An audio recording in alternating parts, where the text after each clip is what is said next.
ओम श्री महालक्ष्मी नमो नमः.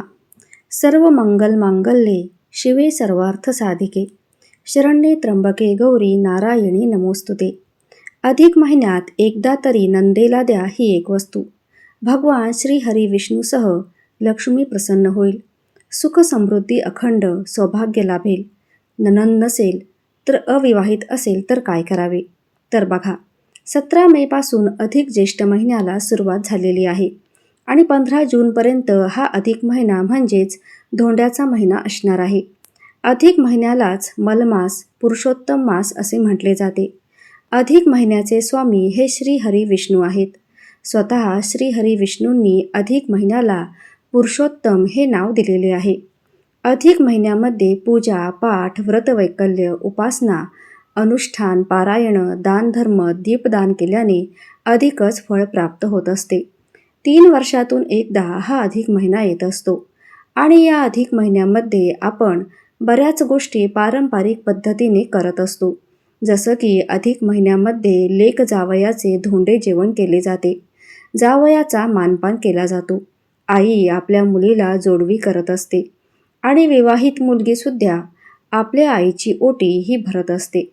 त्याचप्रमाणे सौभाग्यवती महिला या अधिक महिन्यामध्ये नवीन जोडवी करत असतात. जुन्या जोडव्यांमध्ये भर घालून ही नवीन जोडवी केली जातात. त्याचप्रमाणे अधिक महिन्यामध्ये सुवासिनी पूजन, सौभाग्यवती महिलेचा मानपान, आपल्या कुलदेवीची ओटी भरली जाते. कुलदेवतेचा मानपान केला जातो. या अधिक महिन्यामध्ये या गोष्टीला तेवढेच महत्त्व आहे. अधिक महिन्यामध्ये अधिक महिना संपेपर्यंत एकदा तरी आपल्या नंदेला सुद्धा आपल्याला एक वस्तू द्यायची आहे, ज्यामुळे विष्णूसह माता लक्ष्मीचा आशीर्वाद आपल्याला प्राप्त होईल.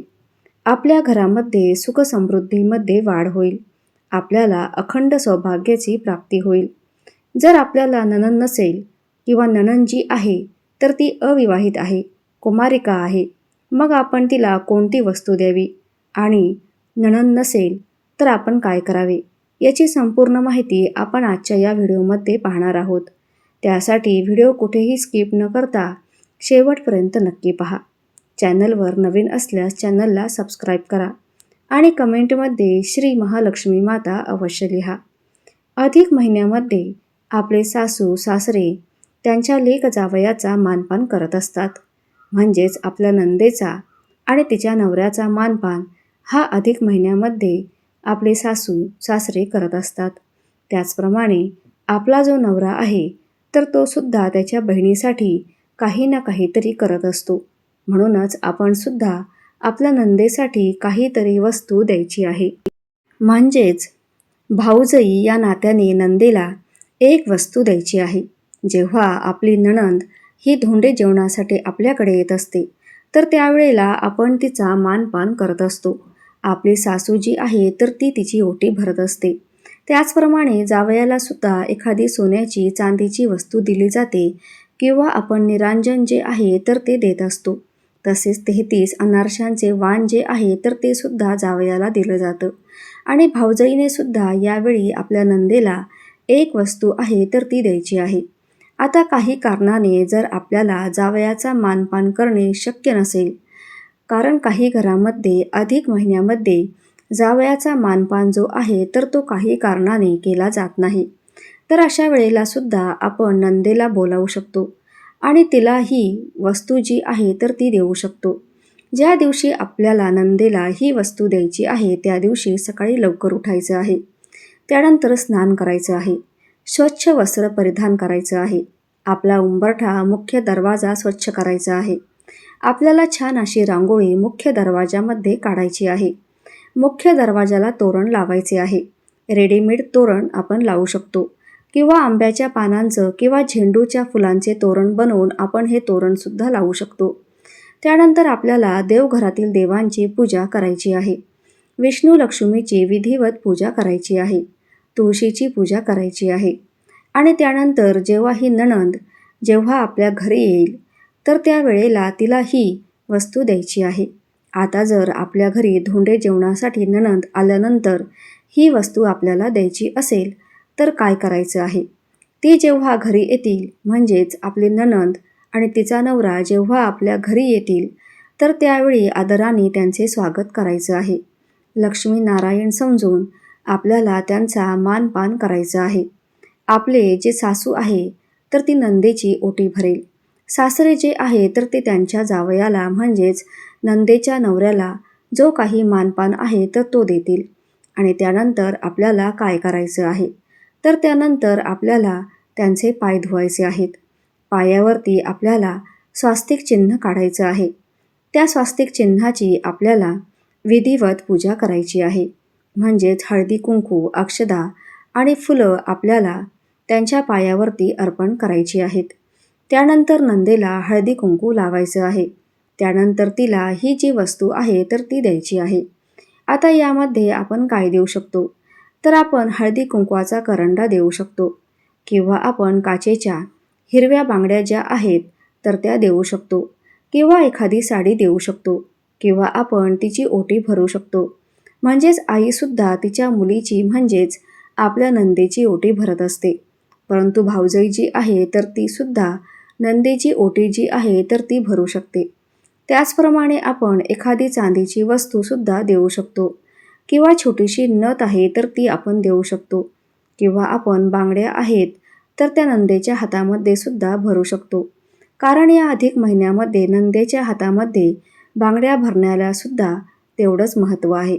तेव्हा आपण एखादा छान मोगऱ्याचा गजरा जो आहे तर तो आपल्या नंदेला देऊ शकतो किंवा 33 केळी आपण नंदेला देऊ शकतो किंवा इतर फळे आहे तर ती सुद्धा देऊ शकतो. त्याचप्रमाणे छोटासा रुमाल किंवा स्कार्फ देऊ शकतो. कापूर, अगरबत्ती किंवा पूजेचे एखादी वस्तूसुद्धा आपण आपल्या नंदेला भेट म्हणून देऊ शकतो. अशा प्रकारे जी वस्तू आपल्याला देणं शक्य आहे ती वस्तू आपण आपल्या नंदेला द्यायची आहे. खास करून 16 जे सौभाग्य अलंकार आहे तर त्यापैकी एक वस्तू द्यायची आहे.